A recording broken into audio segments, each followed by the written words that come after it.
guys, how's it going? It's been a while, for me at least, though it's not been so long for you guys. But I've been pretty busy lately, in a good way. Somehow I've mostly managed to stay on top of my 50-book challenge. I'm currently only one book behind, but I have some longer books coming up that I know I want to read, so I pulled off a bunch of books from my shelves that are short that I haven't read that will help me get through my challenge if I need to. There are more books here than I need to complete my book challenge for this year, especially since there are a lot of really great books coming out in October that I already have pre-ordered and I know I'm gonna read right away. But it's good to have some options just ready to go. So the first one that I'll probably be reading is Me and Earl and the Dying Girl. This I am currently borrowing from a friend, and after I finish Moby Dick, which I'm almost done with, then I'll start on this one. I'm not sure if this one actually will be short or not because it is a rather large book, and that is The World of Ice and Fire from George R.R. Martin, and it does have a lot of pictures in it, but also a lot of text and a lot of information, so we'll see. Maybe I'll just kind of make slow progress on it, but it should be good. Next is East of the Sun and West of the Moon, which is Old Tales from the North, and it's got illustrations by Kay Nielsen, and just basically very large print and full page illustrations, so I think this one would go pretty quickly. Next is Wonderstruck by Brian Selznick.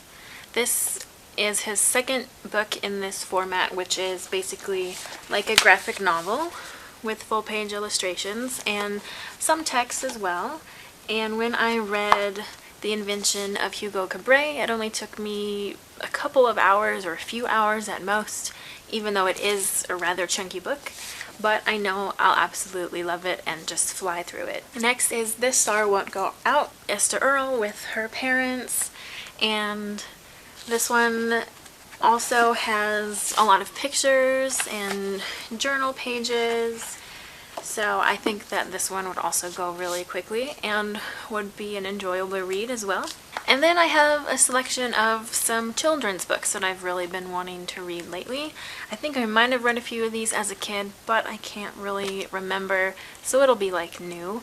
And those are the works of Roald Dahl. So I have The BFG, Matilda, Charlie and the Chocolate Factory, James and the Giant Peach, and SEO Trot. Then I have another series of books, also very heavy on pictures and low words on the page and other interesting things, and that's the Griffin and Sabine trilogy that I've mentioned before.